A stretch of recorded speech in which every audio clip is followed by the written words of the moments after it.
कि अमल से ज़िंदगी बनती है जन्नत भी जहन्नम भी, ये खाकी अपनी फितरत में नूरी है न नारी। मैं इसमें पूरी बहस नहीं करना चाहता हूँ, बस एक नसीहत देना चाहता हूँ जलसा कमेटी को। मैनेजमेंट अगर आपका नहीं है तो आप नाकाम हैं, फेल है पूरी तरीके से। सिस्टम बना के रखिए। आप किसी मुकर्रिर को अगर टाइम दे रहे हैं 12 बजे का, मुकर्रिर की जिम्मेदारी है कि 11:59 पे वो अपनी बात ख़त्म कर दे, 12:01 नहीं होने दे। ये जिम्मेदारी है। आप हमको टाइम दीजिए, बताइए कितना बोलना है, मैं 2 मिनट पहले अपनी तकरीर ख़त्म कर दूंगा, 1 मिनट आगे नहीं बढ़ने दूंगा। हमारे जुमे के खुतबे होते हैं 12:30 से लेकर 1 तक, 1:01 नहीं होने देता हूँ मैं। सही सलाहियत वो कहलाती है कि आदमी अपनी पूरी बात कम समय में भी कह ले जाए, थोड़े वक्त में भी अपनी बात कह ले जाए। एक बार जब अंग्रेज़ों की हुकूमत थी यहाँ पर और महात्मा गांधी को बड़ी मुसीबतों से गुजरना पड़ा, तो अंग्रेज़ों ने उनको कैद किया, बड़ी मुश्किल से उनको बोलने की इजाज़त दी, लेकिन उनसे कह दिया कि आपके पास 1 मिनट का टाइम है, 1 मिनट में जो बात कहना हो कहो। महात्मा गांधी ने अपनी बात 1 मिनट में भी कह दी थी लोगों से। और क्या कहा, लोगों मुझे ज़्यादा टाइम नहीं मिला बोलने का, इन अंग्रेज़ों ने मुझे 1 मिनट का टाइम दिया है, लिहाजा भारत की कंडीशन ये है, हमें यूं करना है। बस ये कहकर वो हट गए। इतनी सी बात कहकर इशारा कर गए कि हमें तुम्हें निकालना है और भारत के अंदर हमें गुलामी से अपने मुल्क को आज़ाद करना है। 1 मिनट में वो अपनी बात कह गए। अच्छा खतीब, अच्छा मुकर्रिर, अच्छा मौलवी वो होता है जो कम समय में भी अपनी बात कह ले जाता है। मेरे भाइयों, अल्लाह का शुक्र अदा करो कि उसने हमें और आपको इस्लाम दिया है। इस्लाम नाम ही है वक्त की पाबंदी का। देख लीजिए आप, फजर की नमाज उसका एक वक्त है, जोहर की नमाज उसका एक वक्त है, असर की नमाज उसका एक वक्त है, मगरिब की नमाज उसका एक वक्त है, इशा की नमाज उसका एक वक्त है। ये भी कह दिया गया इस वक्त पर आओ नमाज पढ़ो, और ये भी कहा बिला किसी उज़्र शरई के अगर आपने वक्त की पाबंदी नहीं की तो आप गुनाहगार भी होंगे। उज़्र शरई होना चाहिए, बुखार आ गया, बीमार है, आंख लग गई, सो गए, नहीं उठ पाए। ये भी नहीं कहा कि 5 वक्त की नमाज आप एक ही टाइम में पढ़ लो, चलिए हम खड़े हो गए, अल्लाहू अकबर, नमाज ही तो पढ़ना है, फजर की नमाज हम अभी पढ़ लेते हैं, नहीं होगी। जोहर की नमाज 5 नमाज हम इकट्ठी पढ़ लेते हैं, चलिए, नहीं होगी। क्यों नहीं होगी? इस्लाम हमें नमाज का नहीं, हमें वक्त का पाबंद बनाना चाहता है। वक्त की पाबंदी करना सीखिए आप। रोज़े का एक वक्त है, आप इस वक्त रमज़ान के रोज़े रखना चाहें नहीं रख सकते, वो अपने टाइम पर ही रखना पड़ेंगे। सर्दी है तो दिन छोटा हो जाएगा, गर्मी है तो दिन बड़ा हो जाएगा। सर्दी है तो रोज़ा आपको 12 घंटे का, 10 घंटे में रोज़ा इफ्तार हो जाएगा। गर्मी है तो 14 और 15 घंटे भी रोज़ा रखना पड़ेगा। ये वक्त की पाबंदी इस्लाम हमें बताता है। इस्लाम के उसूलों से हम सीखें कि वक्त की पाबंदी क्या होती है। हर मामले में अपनी जिद नहीं चलाना चाहिए, अपनी जिद नहीं चलाना चाहिए। एक वक्त था, अल्लाह के नबी सल्लल्लाहु अलैहि वसल्लम ने सहाबा को हुक्म दिया कि जंगे खैबर के अंदर जो माल काफिरों ने छोड़ा है और हमारे हाथ लगा है, सारे लोग खैबर में लूटा हुआ माल और काफिरों से छीना हुआ माल जमा कर दें, ताकि जो मुसलमान सहाबा जंग में लड़ रहे थे उन्हें पूरा बांट दिया जाए और तकसीम कर दिया जाए। तो सहाबा किराम दे गए और अल्लाह के रसूल ने जितने लोग लड़ रहे थे सहाबा, उनमें बराबर तकसीम कर दिया। जानते हो, एक सहाबी 1 महीने के बाद एक चादर लेकर आए और कहा, अल्लाह के रसूल, जंगे खैबर में काफिरों के हाथ से जो माल लगा उसमें ये चादर भी थी, ये खूबसूरत चादर थी, इस पर मेरी नीयत ख़राब हो गई थी, इसलिए मैंने इसको अपने पास रख लिया था, मैं अब देने आया हूँ। अल्लाह के नबी ने सुना तो फरमाया, क्या तुमने ऐलान सुना था? माल जमा करने का हुक्म दिया गया था तो सुना था? कहा हाँ। तो अल्लाह के रसूल ने क्या कहा? उस ऐलान को सुनने के बावजूद तुम चाहे? कहा नहीं। कहा जाओ, अब चादर को जमा करने का वक्त निकल गया, अब इस चादर के हम कितने टुकड़े करेंगे और कितने लोगों को बांटेंगे। अब ये चादर तुम्हारी कबूल नहीं की जाएगी, क्योंकि ऐलान किया जा चुका है, वक्त उसका निकल चुका है, तुमने अपने वक्त से अंदर चादर जमा नहीं की है। अब इस चादर को कयामत के दिन लेकर आना। अल्लाह के रसूल ने उस चादर को कबूल नहीं किया। वो सहाबी बराबर नमाज पढ़ते रहे, रोजा रखते रहे, सारी इबादतें करते रहे, तहज्जुद पढ़ते रहे, हर चीज की पाबंदी करते रहे। फिर एक मौके पर जंग हुई, उस जंग में वो शिरकत भी किए और मुसलमानों के साथ लड़कर कत्ल भी कर दिए गए, शहीद भी हो गए। सहाबा ने कहा उनके लिए खुशखबरी है, अल्लाह के रसूल देखिए वो लड़ते लड़ते मैदान जंग में शहीद हो गए और शहीद तो जन्नती होता है। अल्लाह के नबी ने फरमाया लेकिन वो जन्नती नहीं है, लड़ते लड़ते शहीद हो गए, उनके बारे में कहा वो जन्नती नहीं है। आपने फरमाया इन्ना शमलतल्लती अखज़हा यौम खैबर लतश्तइलु अलैहि नारा। यह है बुखारी शरीफ की हदीस के अल्फाज। जो चादर उन्होंने तकसीम होने से पहले ले ली थी और ऐलान हो जाने के बाद जमा नहीं की, अपने वक्त के अंदर उन्होंने उस चादर को जमा नहीं किया, वो चादर जहन्नम की आग बनकर उनके ऊपर भड़क रही है। उस चादर की अमानत में खयानत करने की सजा जब तक ये जहन्नम में पा नहीं लेंगे तब तक ये जन्नत में नहीं जाएंगे। वो चादर इस सहाबी के ऊपर जहन्नम की आग बनकर भड़क रही है। वक्त की पाबंदी देखिए आप क्या होती है। उन्होंने वक्त के अंदर चादर जमा नहीं की, 1-2 महीने के बाद जब लेके आए तो अल्लाह के रसूल ने फरमाया कि जाओ, अब ये चादर कबूल नहीं की जाएगी, कयामत के दिन लेके आना। वक्त की पाबंदी करना सीखिए। एक एक मिनट बहुत कीमती है। दुनिया में सबसे ज्यादा नाकाम और नाकारा वो इंसान है जो वक्त की पाबंदी नहीं करता। नबी अकरम सल्लल्लाहु अलैहि वसल्लम ने एक हदीस के अंदर 4-5 चीजें गिनाई हैं। उन 4-5 चीजों में जानते हो एक चीज आपने क्या फरमाई है, इख्तनिम खमसन क़ब्ला खमसिन। आपने फरमाया 5 चीजों के आने से पहले 5 चीजों को गनीमत जान लो। उसमें आपने पहली चीज बताई शबाबका क़ब्ला हरमिक, अपनी जवानी को अपने बुढ़ापे से पहले गनीमत जान लो। यानी जवानी में इबादत कर लो, बुढ़ापे में इबादत नहीं कर सकोगे, अपनी जवानी को बुढ़ापे से पहले गनीमत जान लो। उसमें दूसरी चीज आपने फरमाई सेहतका क़ब्ला सुक़मिक, अपनी सेहत और तंदुरुस्ती को अपनी बीमारी से पहले गनीमत जान लो। सेहतमंद हो, तंदुरुस्त हो, अल्लाह की इबादत कर लो, अपनी बीमारी का इंतजार मत करो, क्योंकि बीमारी में न सही से रुकू कर पाओगे न सही से सजदा कर पाओगे। फिर आपने उसी में 5 चीजें जो गिनाई उनमें एक चीज आपने ये भी फरमाई हयातक क़ब्ला मौतिक, अपनी जिंदगी को अपनी मौत से पहले गनीमत जान लो, अपनी जिंदगी में नेक अमल कर लो। मरने के बाद अमल के दरवाजे बंद हो जाएंगे, फिर अमल नहीं कर सकोगे। उसी 5 चीजों में एक चीज आपने ये भी फरमाई फराग़का क़ब्ला शुग़लिक, अपने फुर्सत को अपने टाइम को मसरूफ होने से पहले गनीमत जान लो। यही है वक्त की पाबंदी। अभी आप फ्री हो, बैठे हो, सुभान अल्लाह, अल्हम्दुलिल्लाह, अल्लाहु अकबर, अल्हम्दुलिल्लाह, ला हौला वला कुव्वता इल्ला बिल्लाह, ये सब दुआएं पढ़ो। टाइम मिल रहा है तो जिक्र अस्कार करो। जब फोन आ जाएगा हमने 2 ट्रक माल भेज दिया है, जल्दी जाइए अपने ऑफिस। अब आप ऑफिस में जा रहे हैं, माल उतरवा रहे हैं, पुलिस ना पकड़ ले, जल्दी उसको ठिकाने ले। अब आप बिजी हो गए, अब आप अल्लाह की इबादत कर पाओगे? नहीं कर पाओगे। तो एक चीज बताई, जब टाइम मिल रहा है तो उस टाइम को गनीमत जान लो। एक एक मिनट को गनीमत जानने का हुक्म दिया, एक एक मिनट को गनीमत जानो, एक एक सेकंड को गनीमत जानो। जो मिनट तुम्हारी जिंदगी से गुजर गया वो दोबारा वापस लौट कर नहीं आएगा। इसलिए वक्त की अहमियत को समझो और अपनी जिम्मेदारी को समझो। हर आदमी अपनी जिम्मेदारी समझे। हज़रत उमर फारूक जब खलीफा बनाए गए तो आपको मालूम होगा, और ये वाक़या शायद आपने आज तक किसी और मौलवी से ना सुना हो।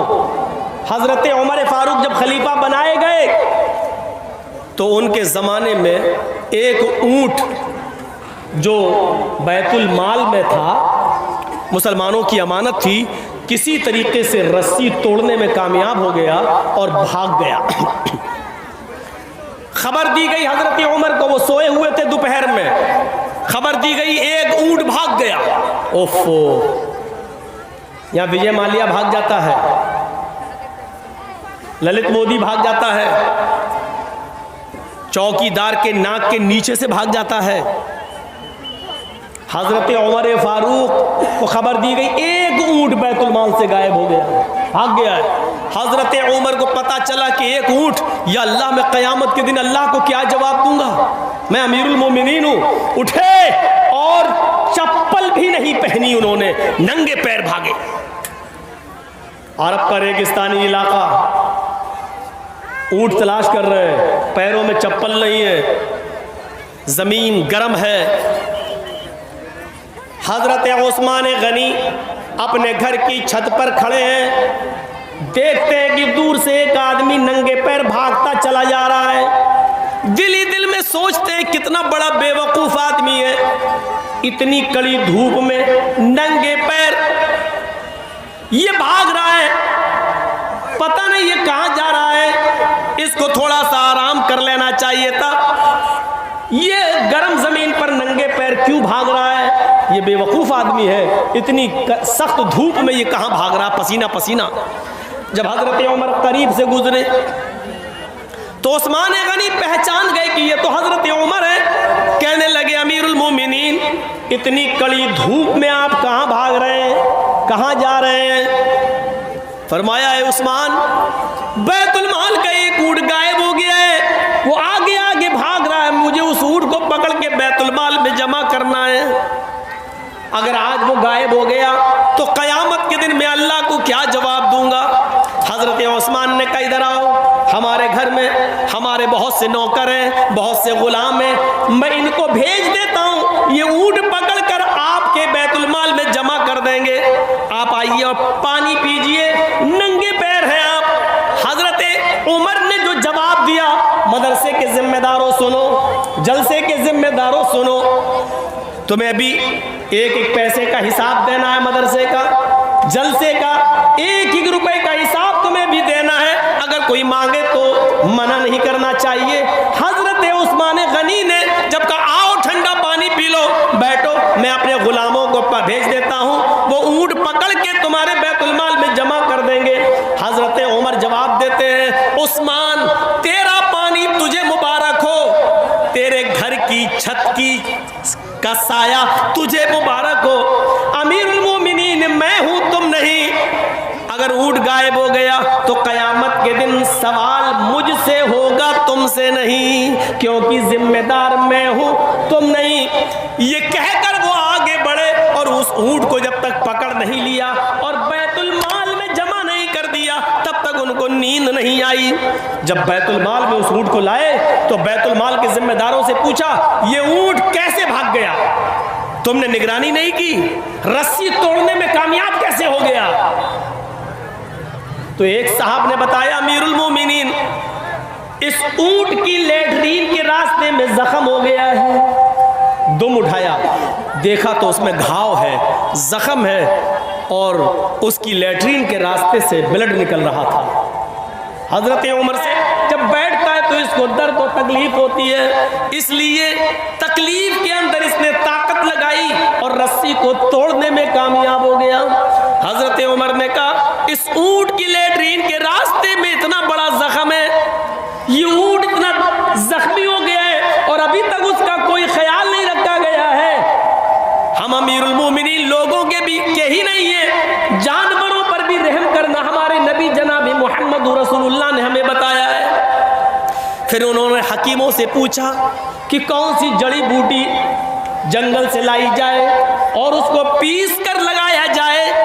हकीमों ने बताया, हजरत उमर अकेले जंगल में जाते हैं, उस जड़ी बूटी को, उस पत्ते को तोड़ के लाते हैं, फिर अपने हाथों से पीसते हैं, उसका मरहम बनाते हैं, फिर अपने हाथ से ऊंट की दुम उठाते हैं और उस दुम लेटरीन के जख्म के रास्ते पर अपने हाथ से उस जख्म को पर मरहम लगाते हैं, वो जड़ी बूटी लगाते हैं, कहते हैं, अल्लाह, मेरा जो काम था वो मैंने कर लिया, शिफा देना तेरा काम है। अय अल्लाह मैं अपनी जिम्मेदारी से आजाद हो गया, अय अल्लाह अब इसको शिफा देना न देना ये तेरा काम है। जानवरों पर रहम करना ये मेरी जिम्मेदारी है, मैंने अपनी जिम्मेदारी निभा ली है, जो हो सकता है वो मैंने किया है। अय अल्लाह इस ऊंट को जल्दी से शिफा दे दे। इस वाक़े से पता चलता है कि जिम्मेदारी क्या चीज़ होती है। जिम्मेदारी हर आदमी को अपनी जिम्मेदारी पूरी तरीके से निभानी चाहिए। हर आदमी को अपनी जिम्मेदारी पूरी तरीके से अदा करना चाहिए। वक्त की पाबंदी बहुत ज़रूरी है। शुक्र अदा करो अल्लाह ताला का कि उसने हमें और आपको इस्लाम दिया है। लोग तड़प रहे हैं आज इस्लाम के लिए, वो इस्लाम जो आपका ही नहीं है। शरा लकुम मिनद्दीनि मा वस्सा बिही नूहन वल्लज़ी औहयना इलैक व मा वस्सैना बिही इब्राहीम व मूसा व ईसा अन अक़ीमुद्दीन। ऐ मोहम्मद सल्लल्लाहु अलैहि वसल्लम मैंने आपको वही दीन देकर भेजा है, मैंने आपको वही दीन देकर भेजा है जो दीन आपसे पहले नूह अलैहिस्सलातु वस्सलाम को देकर भेजा था, और नूह के बाद इब्राहीम और मूसा और ईसा भी जो दीन लेकर गए वही दीन मैंने आपको भी देकर भेजा है। ये गलत अफवाह है कि इस्लाम मुसलमानों का धर्म है। हमने कब कहा है कि मोहम्मद सल्लल्लाहु अलैहि वसल्लम जो इस्लाम लाए वही नहीं? अल्लाह ताला खुद कह रहा है मोहम्मद सल्लल्लाहु अलैहि वसल्लम आपको मैंने कोई नया धर्म नया दीन नहीं दिया है। आपसे पहले भी जो नूह अलैहिस्सलाम आए थे उनको भी यही दीन दिया था, और नूह के बाद जो इब्राहीम मूसा और ईसा मोसेस और जीसस जो आए उनको भी हमने यही दीन देकर भेजा। उन लोगों ने जब दीन में गड़बड़ी पैदा की तो उसकी इस्लाह के लिए वही दीन हमने असली शक्ल में आपको देकर भेजा है। क़ुल या अहलल किताबी तआलू इला कलिमतिन सवाइन बैनना व बैनकुम अल्ला नअबुदा इल्लल्लाह। आए मोहम्मद सल्लल्लाहु अलैहि वसल्लम आप ऐलान कर दीजिए, आप दुनिया वालों को बता दीजिए, आप दुनिया वालों से कह दीजिए, आप यहूदियों से और ईसाइयों में ऐलान कर दीजिए या अहलल किताब, आए अहले किताब, आए तौरात वालों, ज़बूर वालों, इंजील वालों, आए यहूदियों, आए ईसाइयों और आए दाऊद अलैहिस्सलाम के मानने वालों, तआलू इला कलिमतिन सवाइन बैनना व बैनकुम, आओ एक ऐसे कलमे की तरफ। देखिए कुरान क्या कह रहा है, तआलू इला कलिमतिन सवाइन बैनना व बैनकुम, आओ एक ऐसे कलमे की तरफ, आओ एक ऐसे मूल मंत्र की तरफ जो हमारे और तुम्हारे दरमियान बराबर है। यानी वही कलमा आए यहूदियों तुम्हारा भी है, वही कलमा ईसाइयों तुम्हारा भी है। और देख लो मूसा अलैहिस्सलाम जब रसूल बनकर दुनिया में आए तो उनका कलमा था ला इलाहा इल्लल्लाह, मूसा रसूलुल्लाह। नूह अलैहिस्सलाम को जब पहले रिसालत मिली तो उनका भी कलमा था ला इलाहा इल्लल्लाह, नूह रसूलुल्लाह। ईसा अलैहिस्सलाम आए तो उनका कलमा था ला इलाहा इल्लल्लाह, ईसा रसूलुल्लाह। देख रहे हैं आप, नूह आए तो कलमा नहीं बदला गया, सिर्फ दूसरा जुमला बदला जा रहा, बस ला इलाहा इल्लल्लाह तीनों का एक ही रहा, ला इलाहा इल्लल्लाह नूह रसूलुल्लाह। मूसा जब आए तो पढ़ा गया ला इलाहा इल्लल्लाह मूसा रसूलुल्लाह, ला इलाहा इल्लल्लाह नहीं बदला जा रहा है। ईसा जब आए तो पढ़ा जा रहा है ला इलाहा इल्लल्लाह ईसा रसूलुल्लाह। कलमा पहला मंत्र नहीं बदला गया, रसूल के एतबार से दूसरा जुज बदला गया। जब इस्लाम आया, मुहम्मदुर रसूलुल्लाह आखिरी नबी बनकर आए तो आपने भी उसी मूल मंत्र को बाकी रखा, ला इलाहा इल्लल्लाह मुहम्मदुर रसूलुल्लाह। पहला मंत्र नहीं बदला गया। और हिंदू भाइयों में भी पहला मंत्र वही है, एकम ब्रह्मादित्य नास्ति नास्ति किंचन, एक ही ब्रह्मा है दूसरा नहीं। बल्कि पंडित जब मरता है तो मरने से पहले अपने बेटे को ला इलाहा इल्लल्लाह पढ़ने की वसीयत करता है। मरने से पहले कहता है मेरे बेटे तू भी मरने से पहले पढ़ लेना, जिसको हम वेदों की जबान में अनकही कहते हैं, ला इलाहा हरण पापन इल्लल्लाह परमपिदम। मेरे बेटे मरने से पहले ला इलाहा पढ़ लेना, हरण पापन। जब तू ला इलाहा इल्लल्लाह पढ़े पड़ेगा तो तेरे पाप हरण हो जाएंगे, तेरे पाप मिट जाएंगे। ला इलाहा इल्लल्लाह पढ़ोगे तो तुम्हारे पाप धुल जाएंगे, मिट जाएंगे, खत्म हो जाए। यानी इस्लाम लाने से पाप मिट जाते हैं। इन्नल इस्लाम यहदिमु मा काना क़ब्ला, जो इस्लाम कबूल कर लेता है, कलमा पढ़कर इस्लाम की शीतल छाया में आ जाता है, उसके इस्लाम लाने से पहले जितने भी गुनाह हैं सारे के सारे गुनाह माफ़ कर दिए जाते हैं, उसके गुनाह बख्श दिए जाते हैं। ये इस्लाम का भी कलमा है। कौन कहता है कि इस्लाम सिर्फ मुसलमानों का धर्म है? कौन सी चीज़ ऐसी है जो हम करते हैं और आपके यहाँ नहीं है? बताइए।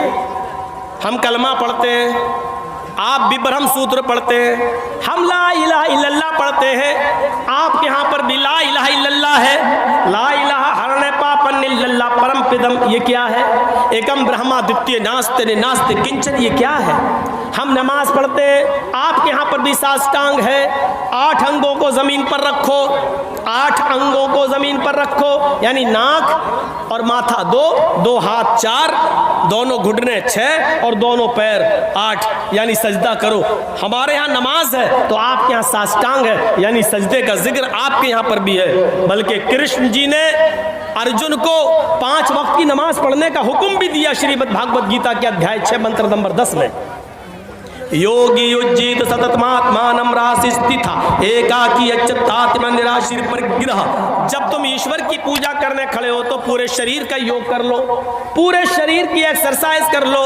हृदय नमः, सीने पे हाथ रख लो, हृदय दिल नमः, सर को झुका लो, सजदे की जगह पर हृदय दिल हाथ। हिंदू को देखते हो आप, ऐसे करता है, मूर्ति के सामने खड़ा ऐसे, ओम भूर्भुवः स्वः। किसी हिंदू को आपने ऐसे ऐसे नहीं देखा होगा, ऐसे ही देखा होगा। क्यों? दिल से इबादत या दिल से पूजा। ये हृदय, जब ईश्वर की पूजा करने खड़े हो तो दिल पर हाथ रख लो। हम लोग भी अल्लाह अकबर कहकर यहाँ हाथ रख लेते हैं, जो लोग जहाँ रखते हैं हमें उनसे कोई एतराज़ नहीं है, लेकिन इबादत दिल से होती है, इस बात को याद रखिए। हृदय नमः, अपने सीने पर हाथ रख लो। अर्जुन कह रहे हैं, कृष्ण कह रहे हैं अर्जुन से, कृष्ण जी अर्जुन से, सतत महात्मानम, और हमेशा पढ़ते रहना, कभी छोड़ना नहीं। राशि स्थित, एक दिन छोड़ दोगे धर्म से हट जाओगे। अल्लाह के नबी ने क्या कहा? मन तरक सलात मुतअम्मिदन फक़द कफ़र, जिसने कसदन जानबूझकर एक वक्त की नमाज छोड़ी उसने कुफ्र किया। एकाकी अच्युतात्मा निराशीर परिग्रह, एक अल्लाह के सामने खड़े हो जाओ, यच्चतात्मा, अपनी आत्मा को वहीं लगा दो, इधर उधर मत देखो। ऐसे नहीं। हम लोग क्या करते हैं? अब तो बहुत से लोग ऐसे करने लगे। अल्हम्दुलिल्लाह रब्बिल आलमीन। अब कहीं इमाम साहब ने अगर कहीं लंबी सूरत पढ़ दी, अलिफ लाम मीम ज़ालिकल के, तो इस चौंक जाएगा, है ये तो बहुत लंबी सूरत है, फिर ऐसे घड़ी देखेगा। आजकल ये हो रहा है। कभी कभी तो ऐसे भी देख ले, ऐसे भी हो जाते हैं। जबकि कृष्ण जी अर्जुन से कह रहे हैं यच्चतात्मा, आत्मा वहीं लगी रहे, दिल इधर उधर नहीं होना चाहिए, एकाकी एक जगह। निराशीर परिग्रह, सारे देवी देवताओं से निराश हो जाना, ऊपर वाले से निराश मत होना।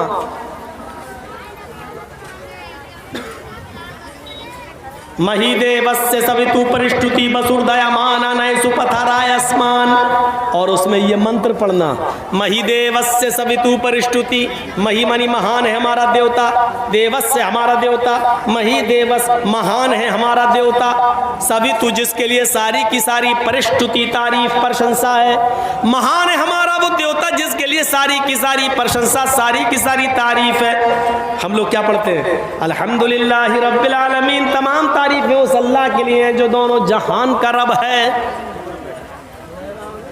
कृष्ण जी कह रहे हैं ये पढ़ो, हमारे यहाँ भी वही पढ़ा जा रहा है। कृष्ण जी कहते हैं अर्जुन बसुर दयामाना, उसके बाद कहो वो बड़ा दयालु और कृपालु है। हम लोग क्या पढ़ते हैं?